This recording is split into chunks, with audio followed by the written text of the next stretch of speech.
Hi, welcome back. This is Kirsten Safford at Kirsten Safford Art, and today we are going to be carving a bear. Now, I started out with this alabaster and I wasn't quite sure what I wanted to do with it, so I asked in the last video what I should do, and I really think a bear is a good one. This is the design I'm going to go with. I had tried a couple different designs here, but I didn't like that, so we're going to go with this polar bear. It'll be a peach polar bear. So let's get started. So the first thing I'm going to do here is I'm going to make sure that I have water inside of my tile cutter. And that's all this is, just a cheap 7-inch tile cutter from Harbor Freight. And Harbor Freight, their stuff doesn't last very long, but believe it or not, I've had this and used it almost at least every other week for several years now. So I must have gotten a good one. I do keep it clean. I like to wipe it off when I'm done. This brush here, if you can see, I just hot glued some brush bristles from winter scraping brush just to help keep some of the water down, because this thing can get pretty messy. I do oil my blade with WD-40 and it helps keep it from getting too rusty, but you can see when you leave water in your tile saw, it does rust the metal. So it's just surface rust. I've been using this pretty often for the last couple of weeks. Now it's going to get real loud in here, but what I want to do, because in my last carving video, I had quite a few people say, well, I didn't really show you how I carved. So this time I'm going to really get in there and show you the nitty-gritty of it. And hopefully that helps some of you. So let's get started.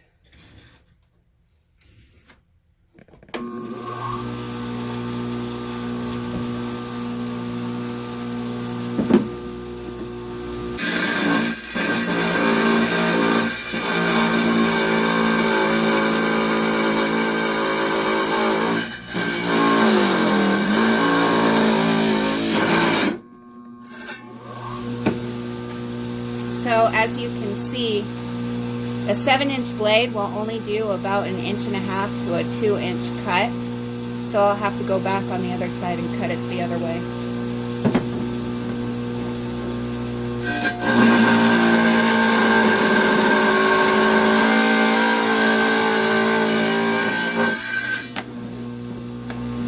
Got a nice piece broke off here. I'll throw that in my tumbler and it will break down and make a nice thick slurry.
You can see that this alabaster is very, very soft and it cuts really easily with the tile saw.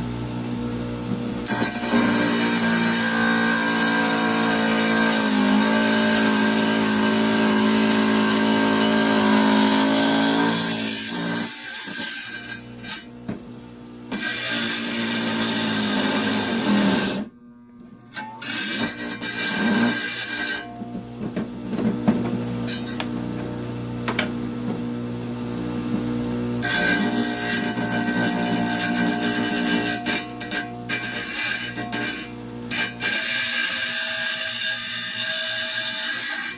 can see I'm using the kerf of the saw, which is the side of the blade.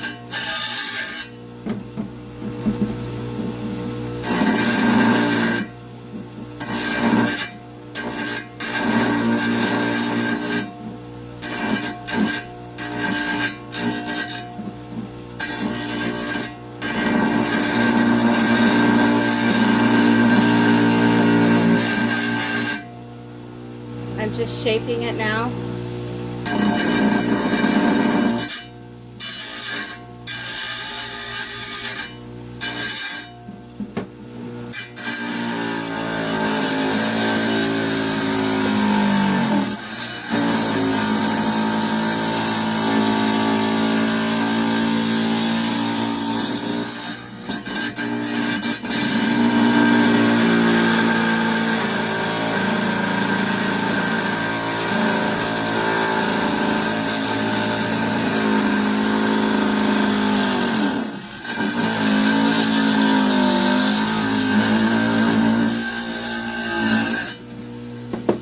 That just comes off like butter.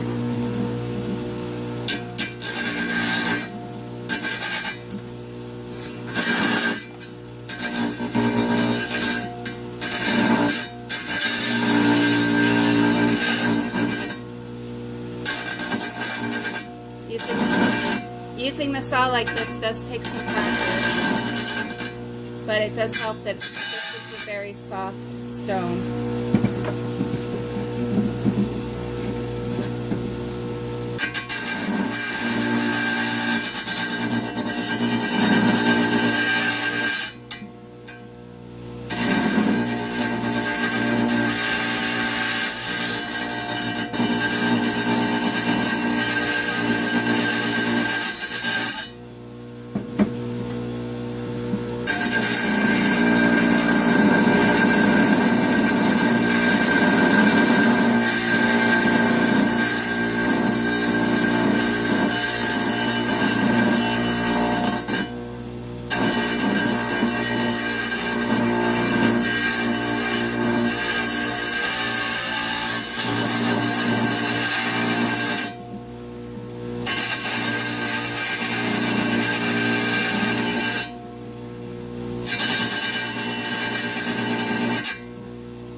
Okay, so now we have the basic shape, front and back, very similar.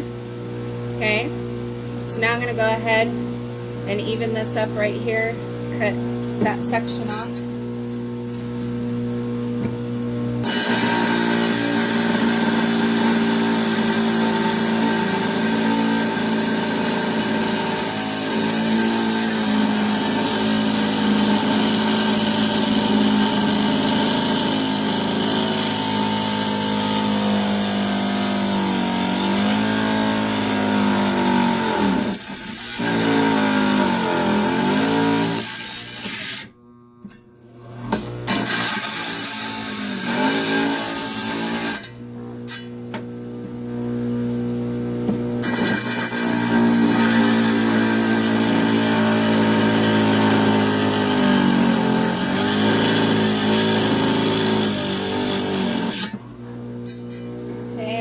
It's getting a little dry, so I'm going to go ahead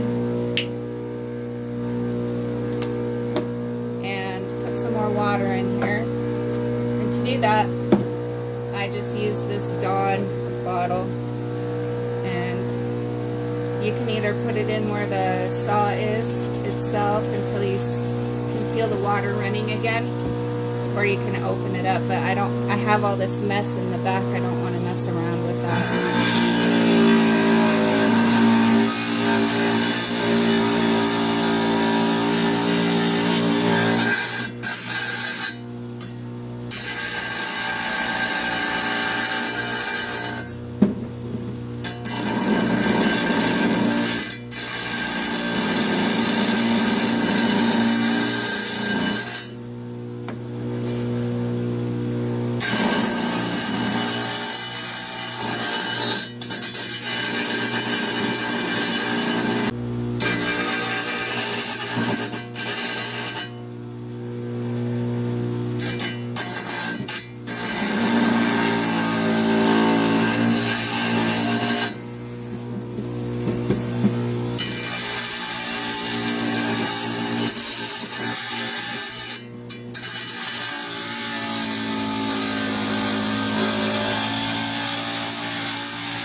Okay, so basic shape, front and back done. I'm going to flatten out the bottom.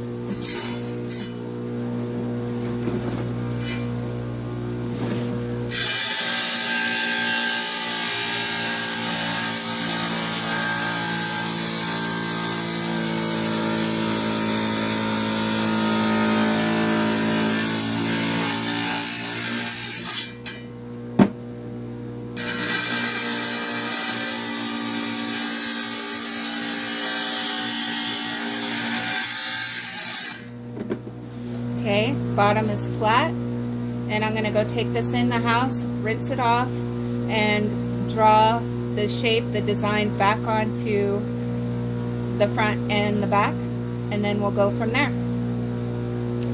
Okay, so what I've done here is I went through with the black marker, and then I decided I didn't like how the black was too close and the front leg wasn't going to be big enough for me. So I went in with the silver marker on top of it to mark where I'm actually going to be going around it. Now, once I'm done going around it with the saw, I'll go in and start doing it by hand. Okay, let's get this part finished.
Okay, so now I'm going to take just a little bit off the butt end and a little bit off this end with the kerf of the blade.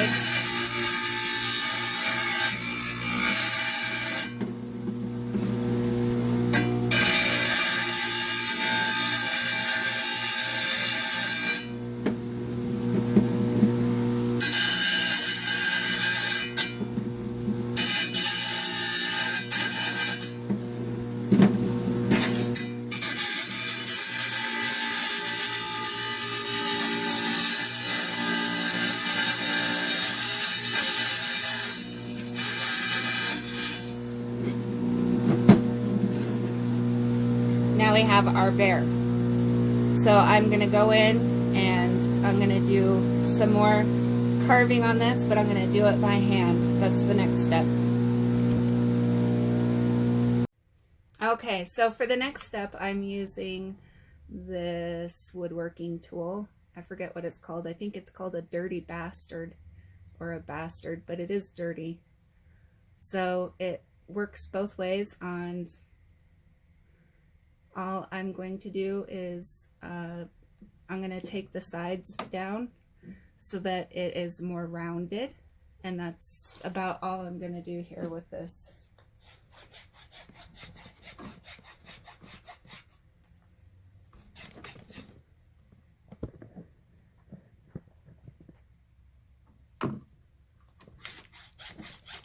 See how this woodworking tool works really well for,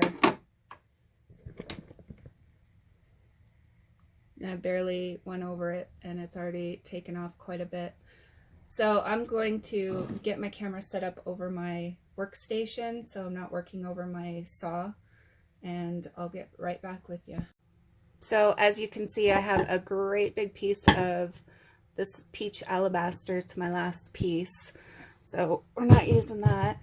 And oh, I have a piece of Veracite that I was polishing up. This is beautiful stuff, nice apple green color. Not using that. So this, I like to work on my little spot here.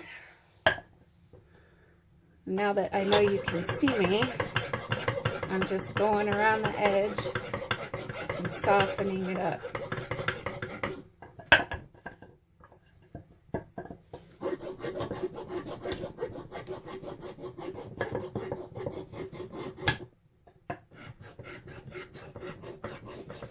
I'm also going to go across the top and take off the saw blade marks.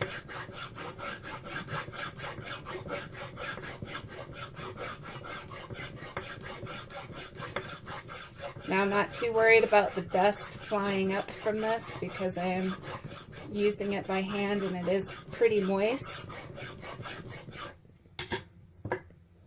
So these are pretty deep cuts. I try not to do that too much because it makes for a lot more handwork. But it is a fun hobby and it goes by, makes time go by pretty quickly. I lose all track of time when I'm working on my pretties. That's what I like to call them.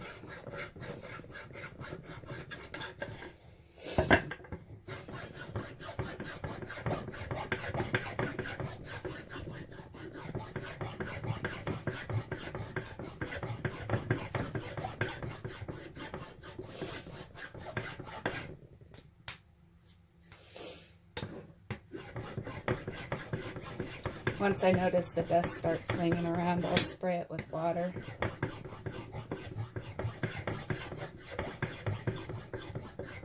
But all I'm doing right now is going around and taking out the saw marks and then softening the corners. If you have a sharp corner on a piece you're working, that can lend it to breaking easier. And since this stone is so soft that it can break pretty easily until it's been polished. Once it's been polished, it's pretty secure, but still you wouldn't want to drop it because it is a fragile item. I wouldn't want to drop it because all the work I put into it, you know. So what I'm going to do is I'm going to go ahead and go around the whole thing. I'm going to soften up all the lines, and then I'll get back to you because you don't need to watch me for like the next 3 hours doing this. Okay, see you in a minute. Okay, so I've got it pretty well done. I did stop using the hand tool for a minute, and I used my Dremel to just make sure I got most of the scratches and the really deep dips out. And then I took my drill, and I have different ring size holes. You can see this is the last one I used. It's the bigger one for the belly area. So that works out really well because it drills it nice and easy. Now the next step I want to do is start carving from the center out so that it's more rounded, and I will go ahead and do that all the way around the whole thing, but I'm going to first mark it with the Sharpie where my center line is, just with little tiny dots all the way around it.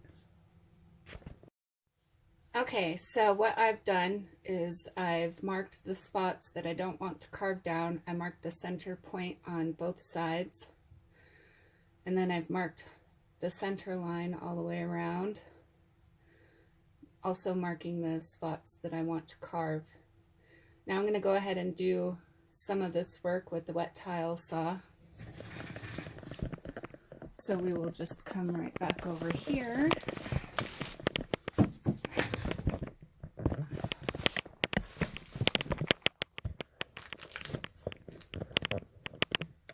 So you can see what I'm doing. Hopefully this is a good enough angle for you to catch how I'm going to be doing this.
Okay, now I have the shaping done. So that's what it's gonna look like. Now all I have to do is go in and hand polish all of this. Alright, welcome back. So what we're doing now is we're sanding. This is a 220 wet sandpaper, and I'm just going over the whole entire bear. I'm going to make sure that I get all of the Sharpie marks off. And once I'm done with this section, I will go up to a 300 or 400 grit paper, and then I will get back to you. So I got a lot of work ahead of me. Okay guys, I'm losing daylight, so might have to finish this up and just show you the final product when I'm done. So this has been polished up to 600 grit now. You can see that all of the marks are gone. It's got a really nice sheen starting to it, and it feels very waxy and lustrous in my hand. It's very nice. So I will go through all the final steps of polishing and show you the final product in the morning. Okay, I got him finished. How's he looking? You can see that the peach colors have come out a lot more.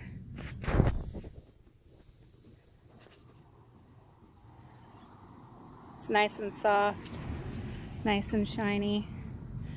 And that's our bear carving. Thanks for watching. Please be sure to subscribe if you like this, so you can see other future videos. And keep on grinding.